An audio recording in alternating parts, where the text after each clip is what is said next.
الحمد لله القديم الباري، ثم صلاته على المختار، وبعدها كسيرة الرسول منظومة موجزة الفصول. مولده في عاشر الفضيل ربيع الأول عام الفيل، لكنما المشهور ثاني عشره في يوم الاثنين طلوع فجره، ووافق 20 من نيسان، وقبله حين أبيه حان. وبعد عامين غدا فطيمة جاءت به مرضعه سليمة، حليمة لأمه وعادت به لأهلها كما أرادت.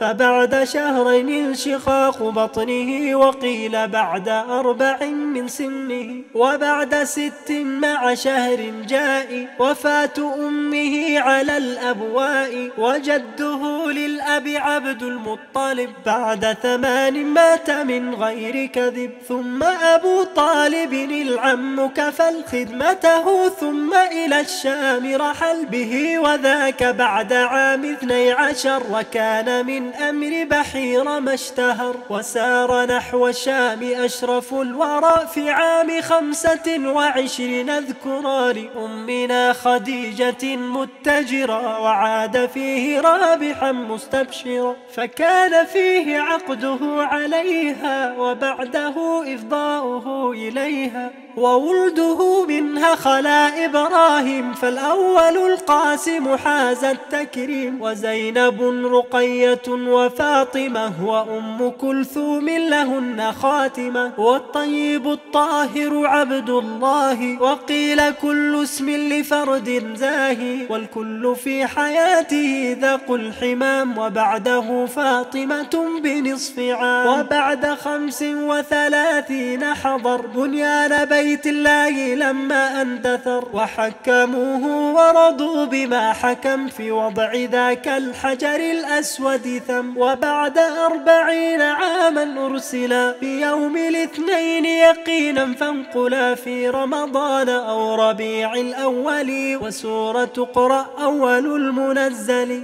ثم الوضوء والصلاة علمه جبريل وهي 2 ركعتان محكمة، ثم مضت 20 يوما كاملة، فرمت الجنان نجوم هائلة. ثم دعا في رابع الأعوام بالأمر جهرة إلى الإسلام، و4 من النساء و12 من الرجال صحب كل قد هجر إلى بلاد الحبش في 5 عام، وفيه عادوا ثم عادوا لملم 3 هم و80 رجل، ومعهم جماعة حتى كمل، وهن 10 و8. ثم قد أسلم في 6 حمزة الأسد، وبعد 9 من سني رسالته مات أبو طالب ذو كفالته. وبعده خديجة توفيت من بعد أيام 3 مضت، وبعد 50 وربع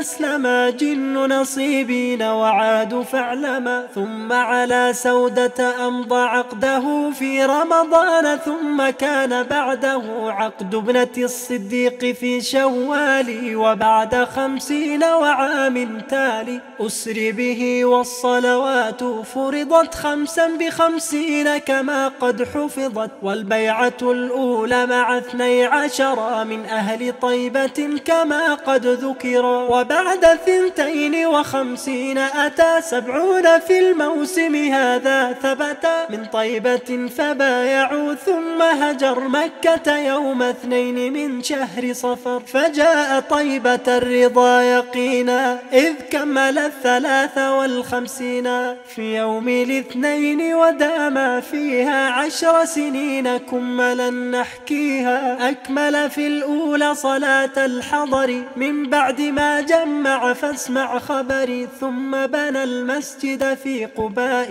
ومسجد المدينة الغراء، ثم بنى من حوله مساكنه، ثم أتى من بعد في هذه السنة أقل من نصف الذين سافروا إلى بلاد الحبش حين هاجروا، وفيه آخى أشرف الأخيار بين المهاجرين والأنصار، ثم بنى بابنة خير صحبه وشرع الأذان فاقتدي به. وغزوة الأبواء بعد في صفر، هذا وفي الثانية الغزو اشتهر إلى بواط ثم بدر، ووجب تحول القبلة في نصف رجب. من بعد ذا العشير يا إخواني، وفرض صوم الشهر في شعبان، والغزوة الكبرى التي ببدر في الصوم في 17 الشهر، ووجبت فيه زكاة الفطر من بعد بدر بليال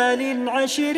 وفي زكاة المال خلف فدري، وماتت ابنة النبي البر رقية قبل رجوع السفر، زوجة عثمان وعرس الطهر، فاطمة على علي القدر، وأسلم العباس بعد الأسر. وقينقاع غزوهم في الإثر، وبعد ضحى يوم عيد النحر، وغزوة السويق ثم قرقرة، والغزو في الثالثة المشتهرة في غطفان وبني سليم، وأم كلثوم ابنة الكريم. زوج عثمان بها وخصه، ثم تزوج النبي حفصة وزينبا، ثم غزا إلى أحد في شهر شوال وحمراء الأسد. والخمر حرمت يقينا فاسمعا، هذا وفيها ولد السبط الحسن. وكان في الرابعة الغزو إلى بني النضير في ربيع أولا، وبعد موت زينب المقدمة، وبعده نكاح أم سلمة وبنت جحش، ثم بدر الموعد، وبعدها الأحزاب فاسمع واعدد، ثم بنو قريضة وفيهما خلف، وفي ذات الرقاع علما، كيف صلاة الخوف والقصر نمي، وآية الحجاب والتيمم. قيل ورجمه اليهوديين، ومولد السبط الرضا الحسين. وكان في الخامسة اسمع وثقي الإفك في غزو بني المصطلق، ودومة الجندل قبل وحصل عقد ابنة الحارث بعد واتصل، وعقد ريحانة في ذي الخامسة، ثم بنو لحيان بدأ السادسة، وبعده استسقاؤه وذو قرد، وصد عن عمرته لما قصد، وبيعة الرضوان بعد، وبنى فيها بريحانة هذا بينا، وفرض الحج بخلف فاسمعه، وكان فتح خيبر في السابعة، وحظر لحم الحمر الأهلية فيها، ومتعة النساء الردية، وسم في شاة بها هدية، ثم اصطفى صفية صفية، ثم على أم حبيبة عقد، ومهرها عنه النجاشي نقد، ثم أتت ومن بقي مهاجرا، وعقد ميمونة كان الآخرة، وقبل إسلام أبي هريرة، وبعد عمرة القضاء الشهيرة. والرسل في المحرم أرسلهم إلى الملوك فاعلم، وأهديت مارية القبطية له، وفي الثامنة السرية لمؤتة سارت، وفي الصيام قد كان فتح البلد الحرام. وبعده قد أوردوا ما كان في يوم حنين ثم يوم الطائف، وبعد في ذي القعدة اعتماره من الجعرانة واستقراره، وبنته زينب ماتت ثم مولد إبراهيم فيها حتما، ووهبت نوبتها لعائشة سودة ما دامت زمانا عائشة، وعمل المنبر غير مختفي، وحج عتاب بأهل الموقف. ثم تبوك قد غزا في 9 وهد مسجد الضرار رافعا. وحج بالناس أبو بكر وثم تلا براءة علي وحتم ألا يحج مشرك بعد ولا يطوف عار ذا بأمر فعلا. وجاءت الوفود فيها تترى هذا ومن نساه آلى شهرا. ثم النجاشي نعى وصلى